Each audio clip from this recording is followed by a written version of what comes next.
पिछले एक्सरसाइज में आप लोगों ने दो बिंदुओं के बीच की दूरी का फार्मूला पढ़ा था और दो बिंदुओं के बीच की दूरी आप लोगों ने निकाली भी थी, ठीक है ना।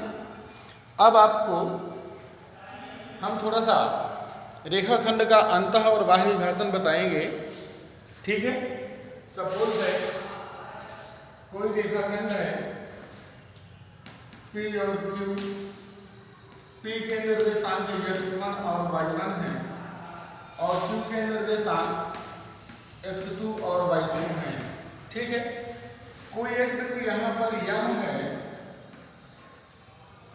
जिसके निर्देशांक x और y है। निर्देशांक क्या है? x और y है। और ये बिंदु x y करता क्या है? PQ को M1 और M2 के अनुपात में अगर अंदर से विभाजित करता है, अंतः विभाजित करता है, तो x और y के निर्देशांक क्या होंगे, x और y के मान क्या होंगे। यहाँ x1 y1 और x2 y2 के कोई वैल्यू रखी हुई होगी और ये पूछा जाएगा कि उस बिंदु के निर्देशांक ज्ञात कीजिए जो इन दोनों बिंदुओं को मिलाने वाले रेखाखंड को इस अनुपात में विभाजित करता है। यानी कि हम क्या कह देंगे, रेखाखंड को M1 अनुपाते M2 के अनुपात में विभाजित करने वाले बिंदु के निर्देशांक, विभाजित करने वाले बिंदु के निर्देशांक, ठीक है ना। तो यहां पर ध्यान देना है x की वैल्यू क्या होती है, कैसे विभाजित कर रहा है ये, अंतः विभाजित। विभाजन कैसा है? अंतः, ठीक है ना। तो x बराबर होता है M1 x2 plus M2 x1 अपान M1 प्लस M2 और y बराबर होता है M1 y2 plus M2 y1 अपान M1 प्लस M2। यानी कि बिंदु M के निर्देशांक हो जाएगा M x y is equal to क्या आएगा, M1 x2 plus M2 x1 अपान M1 प्लस M2, ये x की वैल्यू हो जाएगी और y की value M1 y2 plus M2 y1 अपान M1 प्लस M2। मैंने आप लोगों को इसका निगमन नहीं बताया है, निगमन थोड़ा सा लंबा पड़ेगा, ठीक है, इसलिए मैंने नहीं बताया है, लंबा पड़ जाता है, ठीक, इसलिए नहीं बताया है।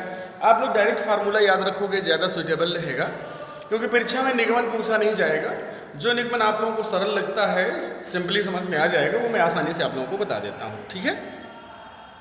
तो इस तरह से ये अंतः विभाजित करने वाले बिंदु के निर्देशांक हो जाएंगे।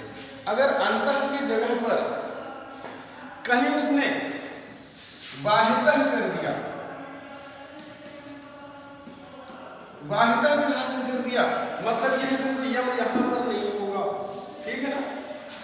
बाह्यतः में ये बिंदु M यहाँ पर नहीं होगा, M यहाँ कहीं सीधे में हो सकता है, ठीक है। बिंदु M जिसके निर्देशांक x और y होंगे, ठीक है ना, ऐसे। तब यहाँ से यहाँ तक की दूरी ये M1 और यहाँ से यहाँ तक की दूरी M2 बनी जाएगी, ठीक है ना। उस कंडीशन पर आपको कुछ नहीं करना, केवल फार्मूले में थोड़ा सा चेंज करना है। ये जहां जहां प्लस लगा है वहां आपको कर देना है माइनस, तो ये बाह्यता का फार्मूला हो जाएगा, ठीक है ना। ये बाह्यता का फार्मूला हो जाएगा, प्लस की जगह आपको माइनस कर देना है, तो ये बाह्यता विभाजन का फार्मूला आपका बन जाएगा। इस तरह से आप लोगों ने अंतः विभाजन और बाह्यता विभाजन के फार्मूले जान लिए, ठीक है ना। अब कभी कभी पूछा करता है आप लोगों से, कोई त्रिभुज दे देगा और ये कहेगा त्रिभुज के केंद्रक के निर्देशांक बताइए, ठीक। त्रिभुज के केंद्रक के निर्देशांक, त्रिभुज के केंद्रक के निर्देशांक। तो कोई त्रिभुज दिया हुआ है ABC और इसके निर्देशांक A के x1 y1 है, B के x2 y2 है और C के x3 y3 है। त्रिभुज का केंद्रक G ये क्या होता है? तीनों कोणों का अर्धक होता है। इसके निर्देशांक अगर x y ले लिया जाए, त्रिभुज का केंद्रक त्रिभुज के तीनों कोणों के अर्धक त्रिभुज का केंद्रक हो जाएगा यहाँ पर, ठीक है ना। तो केंद्रक G के निर्देशांक क्या होंगे? x बराबर आपको रखना होगा x1 plus x2 plus x3 upon 3 कमा y बराबर देखेंगे, y बराबर आएगा y1 plus y2 plus y3 upon 3, ठीक है ना। यानी कि केंद्रक G के निर्देशांक जो होंगे वो क्या होंगे? x1 plus x2 plus x3 upon 3 y1 plus y2 plus y3 upon 3। थोड़ा सा ध्यान देना है, इन सूत्रों के निगमन मैंने बताया ना आप लोगों को थोड़ा सा लंबे पड़ेंगे, ठीक है, इसलिए मैं आप लोगों को बता नहीं रहा हूं। हाँ, ये केंद्रक के लिए ध्यान देना है। त्रिभुज के कोणों के अर्धक नहीं लेते। ये केंद्रक जो होता है, त्रिभुज की तीनों माध्यिकाएं, त्रिभुज की तीनों माध्यिकाएं जिस बिंदु पर मिलती हैं उसे त्रिभुज का केंद्रक कहते हैं और केंद्रक को G से प्रदर्शित करते हैं। त्रिभुज की तीनों माध्यिकाएं संगामी होती हैं और उनके संगमन बिंदु को हम त्रिभुज का केंद्रक G कहते हैं। तो ये हो जाएगा त्रिभुज का केंद्रक, ठीक है ना।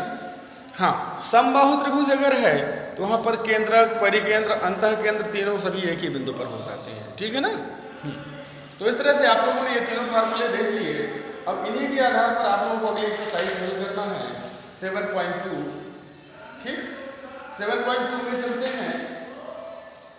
इसमें 10 सवाल रखे हुए हैं, मैं क्रम से आप लोगों को बताता हूं, ठीक है।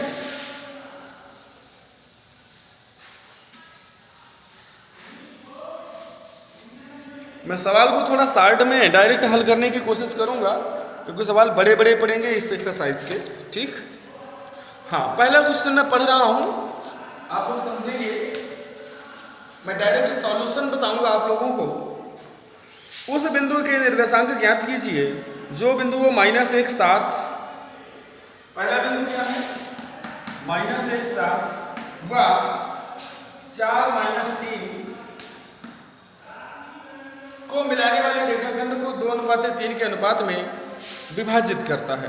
तो यहाँ पर विभाजित करता है, अंतः विभाजित करता है, ठीक है ना। बाह्यतः विभाजित नहीं दे रहा है, अंतः विभाजित दे रहा है। जब बाह्यतः विभाजित कहेगा तो साफ साफ लिख देगा बाह्यतः विभाजित। अंतः विभाजित में हो सकता है वो ना लिखे कि अंतः विभाजित करता है। किस अनुपात में? m1 अनुपात m2 बराबर क्या दिया है? 2:3, ठीक है ना। तो ये हो जाएगा x1, ये y1, ये x2, ये y2 और ये m1, ये m2 मिल गया ना। तो अंतः विभाजित का फार्मूला क्या होता है? अंतः विभाजन का फार्मूला, ठीक। तो मान लेंगे बिंदु P है, P के निर्देशांक Px y बराबर फार्मूला क्या लिखेंगे? m1 x2 plus m2 x1 upon m1 plus m2, कहाँ लगाएंगे?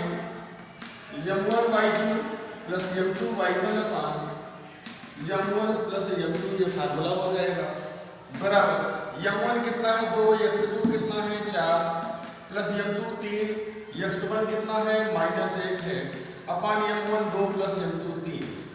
ये x के लिए हो गया, y के लिए m1 2 y2 -3 है प्लस m2 3 y1 7 है बटे 2 प्लस 3 हो जाएगा।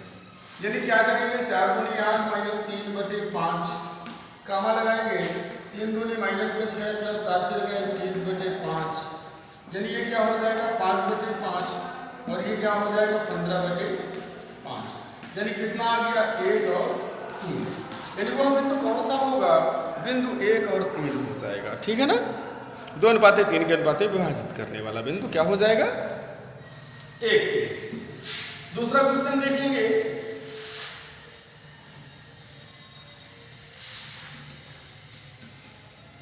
दिए हुए हैं बिंदुओं 4 -1 और -2 -3।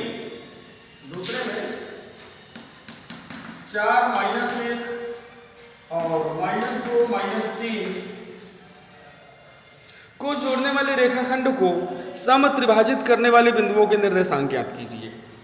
हम मान लेते हैं ये बिंदु A है, ये बिंदु B है, इन दोनों को मिलाने वाले रेखाखंड को 3 बराबर भागों में बांटना है, ठीक है ना। तो ये बिंदु P यहाँ पर कर देते हैं कि यहाँ पर ये भाग तीनों क्या है, बराबर है, ठीक है ना। तो ध्यान देना है 3 भाग हैं, तो पहले हम अगर P के लिए लें, P के निर्देशांक x y निकालना है हमें, तो ये दूरी कितनी होगी, ये m1 हो जाएगा, ये भाग क्या होगा m2। तो ध्यान देना है m1 बराबर कितना आएगा P के लिए, 1 भाग है ये, और ये कितना हो गया, ये हो जाएगा 2 भाग, है ना।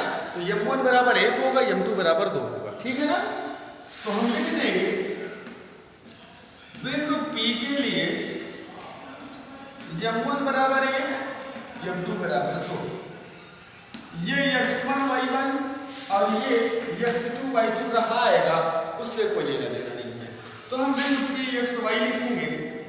पहले तो आपको फार्मूला लिख देना होगा, क्या हो जाएगा m1 x2 plus m2 x1 अपान m1 प्लस m2, कामा लगाएंगे m1 y2 plus m2 y1 अपान m1 प्लस m2, ठीक है ना।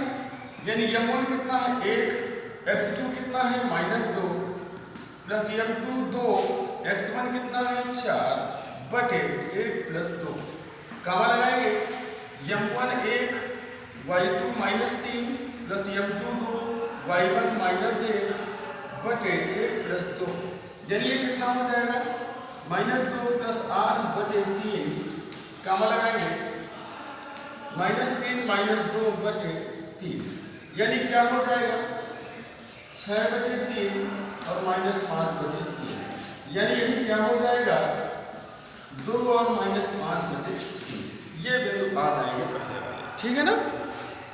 अब बिंदु Q के लिए ध्यान देंगे, बिंदु Q के लिए अब ध्यान देना है, जब Q के लिए करेंगे तो ये m1 होगा और m1 बराबर 2 भाग हो गया, और यहां से यहां तक अब होगा m2 और m2 बराबर 1 भाग हो जाएगा, यानी कि m1 बराबर आ गया 2 भाग और m2 बराबर 1 भाग, ठीक है। अब इसी फार्मूले में रख करके आपको Q के निर्देशांक निकालने होंगे, तो वो काम शायद आप लोग कर सकते हो। बस ध्यान देना है बिंदु Q के लिए m1 बराबर 2 हो जाएगा, m2 बराबर 1 हो जाएगा, ठीक है ना।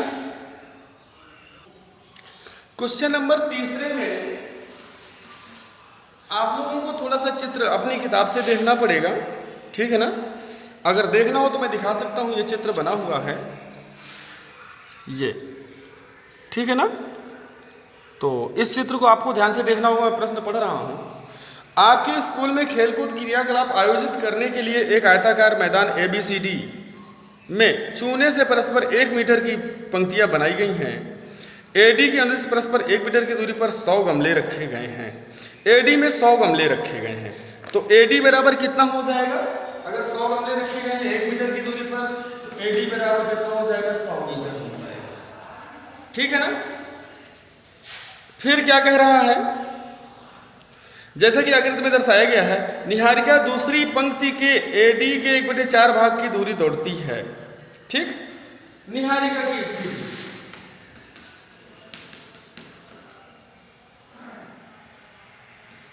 निहारिका की स्थिति, उसने क्या कहा है, ध्यान देना है, इधर से दूसरी पंक्ति मतलब x अक्ष में चली दूरी कितनी है 2 मात्रक, है ना।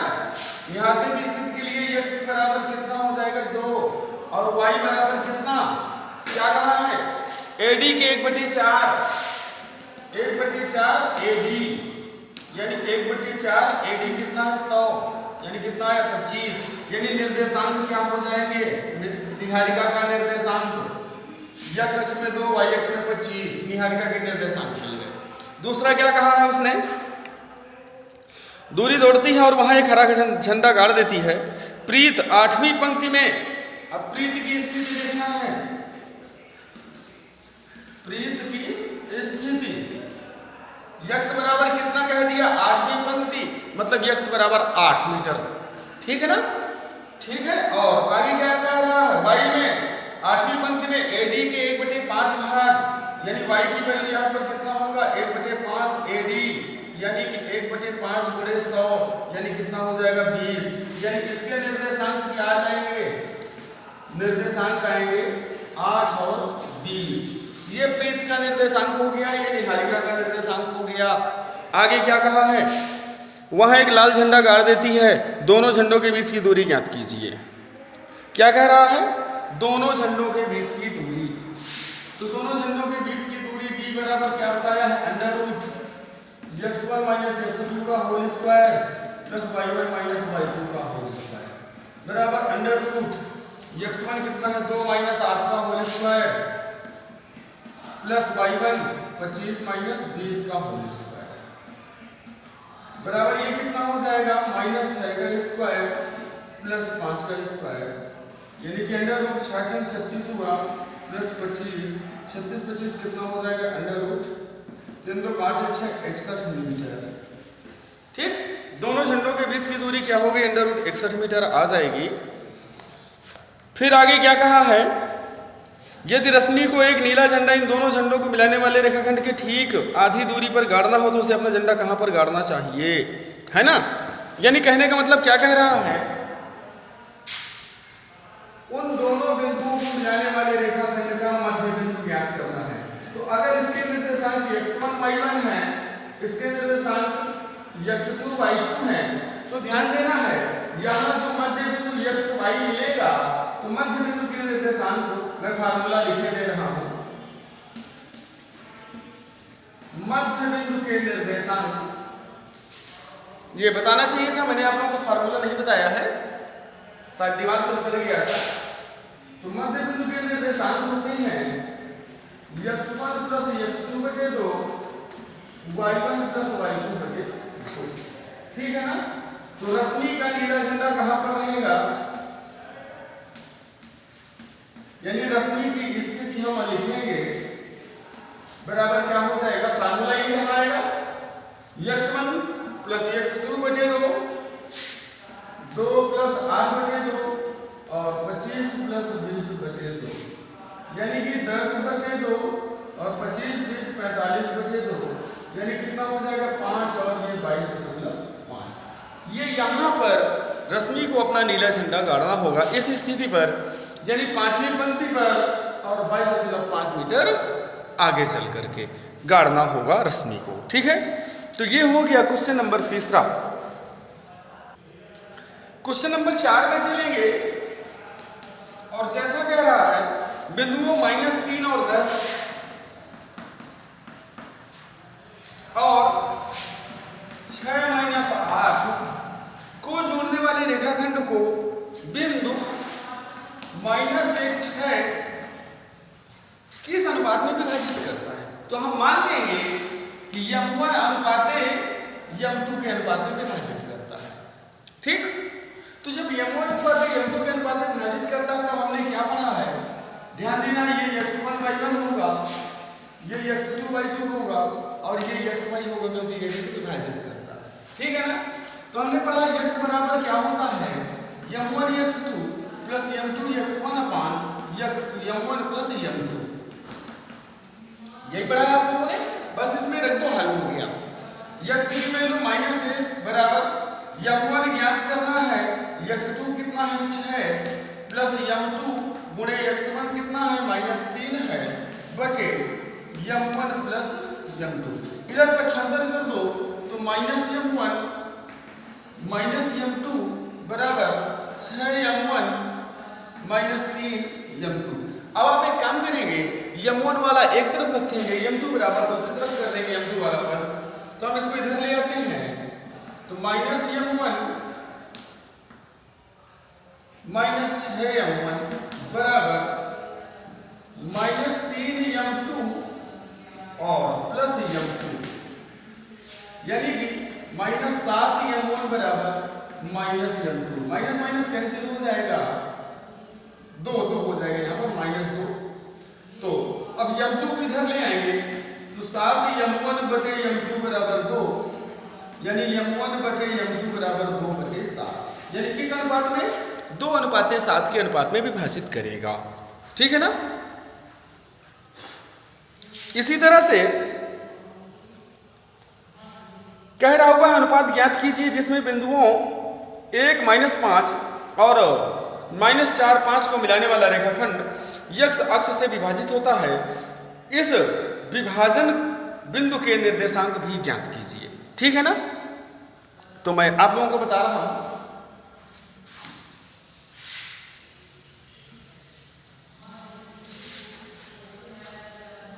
क्वेश्चन नंबर 5वां देखना है। बिंदु कौन कौन से दे रहा है? ए के निर्देशांक दिए हैं 1, -5 और बी के निर्देशांक दिए हैं -4, 5 और क्या कहा है? x अक्ष से विभाजित होता है। तो x अक्ष से विभाजित होने पर हम अच्छी तरह से जानते हैं x अक्ष पर y बराबर कितना होता है? 0 होता है। x अक्ष पर y बराबर कितना होता है? 0 हो जाएगा। ठीक है ना। तो हम मान लेंगे, माना अनुपात है m1/m2, तो ये हो जाएगा x1 y1, ये होगा x2 y2। ठीक। और y बराबर 0 है, x हमें नहीं पता है, x भी हालांकि ज्ञात करना है, प्रश्न में कह रहा है ना कि उस बिंदु के निर्देशांक भी ज्ञात कीजिए। ठीक है ना। m1 और m2 का अनुपात ज्ञात करना है। तो हमारे पास है क्या फार्मूला? y बराबर क्या होता है? m1y2 plus m2y1/m1 plus m2। y की वैल्यू 0, m1 ज्ञात करना है, y2 कितना है? 5 प्लस m2, y1 कितना है? -5। एक -5 है ना। हाँ, एक -5 है। ठीक है। बटे रख देंगे m1 प्लस m2, इधर पक्षांतर करेंगे तो 0 बराबर 5m1 -5m2, यानी कि हमें क्या मिल जाएगा? 5m1 बराबर 5m2, 5 कैंसिल कर दो, यानी m1 बराबर m2, यानी कि m1/m2 बराबर 1/1, यानी कि सीधा से क्या मिला? m1/m2 बराबर 1/1 मिल जाएगा। ठीक है। अब हमें y की वैल्यू तो पता है, x की वैल्यू प्राप्त करनी है। तो x क्या होता है? m1x2 plus m2x1/m1 plus m2, यानी x बराबर m1 1 गुणे x2 कितना है? -4 प्लस m2 1 गुणे x1 कितना है? 1/1 प्लस 1, यानी x बराबर क्या आ जाएगा? -4 प्लस 1/2, यानी -3/2, यानी कि वो बिंदु क्या हो जाएगा? बिंदु x y है, यानी x के निर्देशांक -3/2 और y का क्या है? 0 है। इस तरह से आप लोग क्वेश्चन नंबर 5वां हल कर लेंगे। ठीक है। क्वेश्चन नंबर 6वें की ओर चलेंगे और 6वें में क्या कहा है?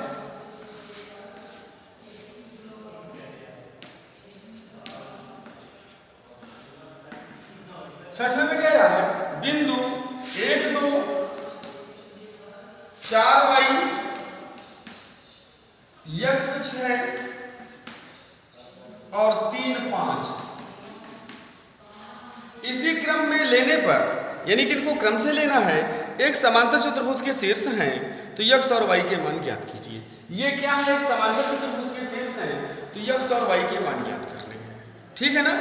कोई बात नहीं, अगर समांतर चतुर्भुज के शीर्ष हैं, x और y के मान ज्ञात करने हैं, तो हमें थोड़ा सा ध्यान देना पड़ेगा, हमें ये विकर्ण मिलाना पड़ेगा। ये मिला दिया। यहाँ पर मान लेते हैं ये बिंदु m है। हम समांतर चतुर्भुज की परिभाषा जानते हैं, समांतर चतुर्भुज की क्वालिटी भी जानते हैं कि समांतर चतुर्भुज के विकर्ण एक दूसरे को मध्य बिंदु पर प्रतिच्छेदित करेंगे, यानी समद्विभाजित करते हैं। अगर समद्विभाजित करते हैं तो हम m के निर्देशांक x y ज्ञात करेंगे इन दोनों बिंदुओं से। ठीक है ना।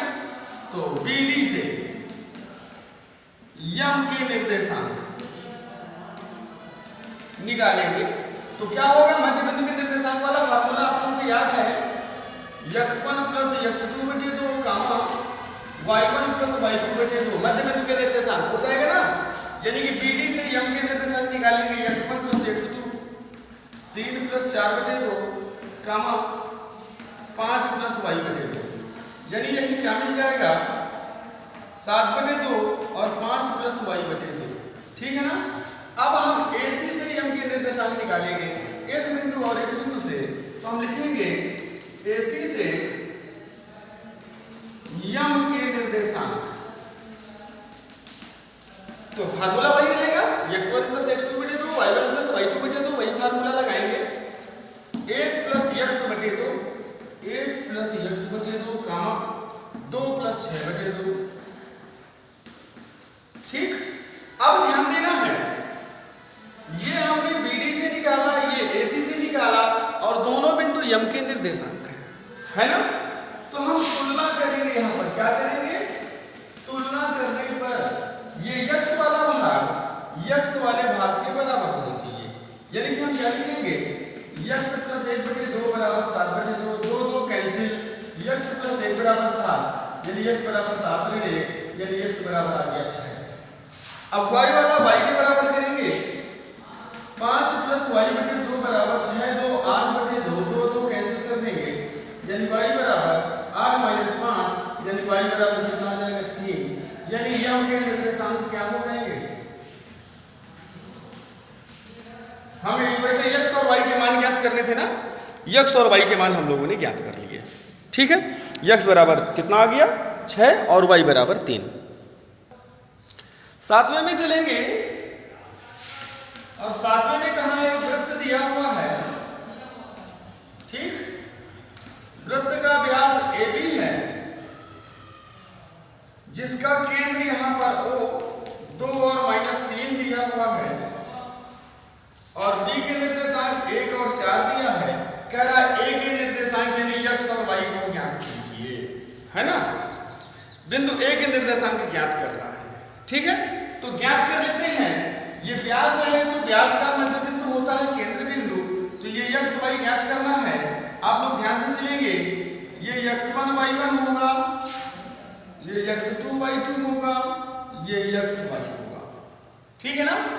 तो x बराबर क्या पढ़ते हैं आप, x1 प्लस x2 बटे 2, ठीक है। तो x की वैल्यू यहां पर कितनी है 2 बराबर x1 की जगह क्या रखा है, ये x प्लस x2 की जगह पर कितना है 1 बटे 2, इधर आ जाएगा तो 4 बराबर x प्लस 1, यानी x बराबर 4 में से 1 घटाएंगे तो x बराबर कितना आएगा 3।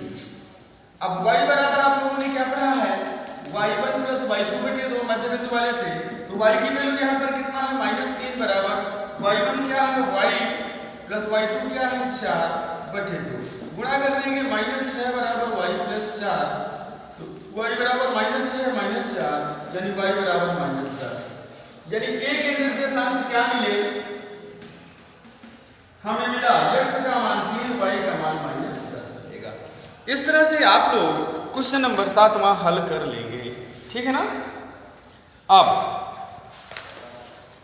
क्वेश्चन नंबर 8वां दिए हुए हैं, यदि A और B क्रमशः 2 -2 और 2 -4 हो तो बिंदु P के निर्देशांक ज्ञात कीजिए ताकि AP बराबर 3/7 AB, है ना। तो समझ लेंगे थोड़ा सा, हाँ AP बराबर 3/7 AB, यहां पर बिंदु P कहीं पर है, कह रहा है AP बराबर 3/7 AB। आप लोगों को यहां पर ध्यान देना है, इधर हम मान के चलेंगे ये अनुपात है m1, इधर मान के चलेंगे m2, ठीक है ना।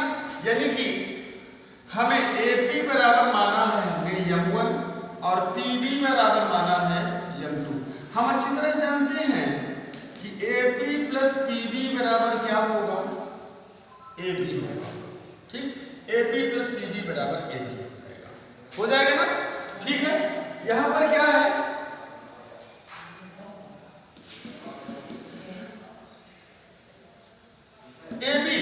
AB की वैल्यू यहां से अगर निकाले हम, AB बराबर क्या मिल जाएगा 7/3 AP मिल जाएगा।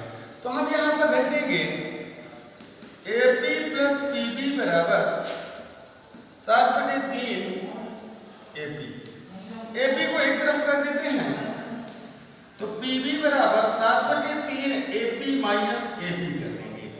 यानी कि PB बराबर क्या आ जाएगा, एलसीएम 3 7AP माइनस 3AP, यानी आपको क्या मिल जाएगा, PB बराबर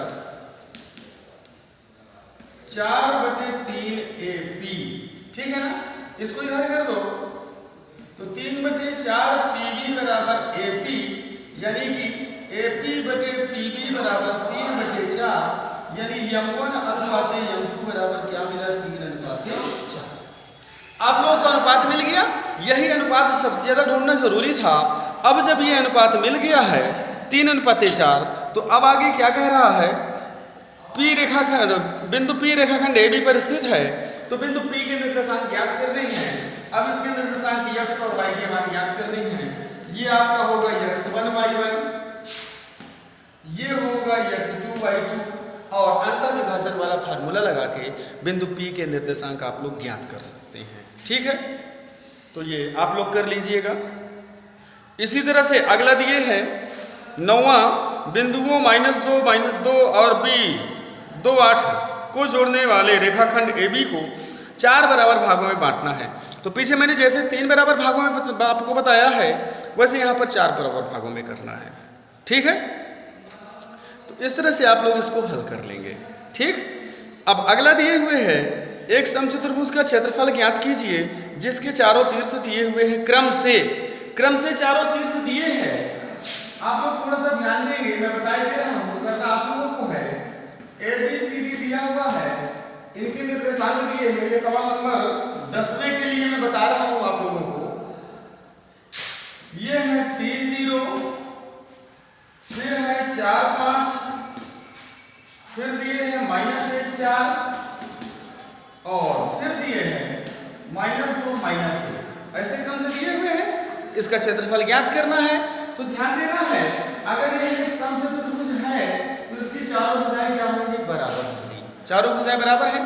ठीक है, अब समचतुर्भुज में करना क्या है, पहले आप विकर्ण AC ज्ञात करोगे 2 बिंदुओं के बीच की दूरी वाले फार्मूले से। ठीक है, इसके बाद विकर्ण BD ज्ञात करोगे 2 बिंदुओं के बीच की दूरी वाले फार्मूले से। ठीक है, जब AC और BD मिल जाएगा तो आपको ध्यान देना है, समचतुर्भुज का जो क्षेत्रफल होता है वो 1/2 AC गुणे BD होगा। समचतुर्भुज का क्षेत्रफल विकर्णों के गुणनफल का आधा होता है। तो इस तरह से आप ये फार्मूला लगा करके हल कर लोगे और ज्ञात कर लोगे। ठीक है, तो इस तरह से 7.2 भी एक्सरसाइज पूरी मैंने आप लोगों को बता दिया है। कैसे हल करना है, क्या करना है, आप लोग समझ गए होंगे। अच्छी तरह से हल कर लीजिए। फिर भी कोई दिक्कत हो तो आप लोग मुझे व्हाट्सएप कर सकते हैं कि ये क्वेश्चन कम समझ में आया है, मैं उसका सॉल्यूशन ऐड करने की कोशिश करूँगा।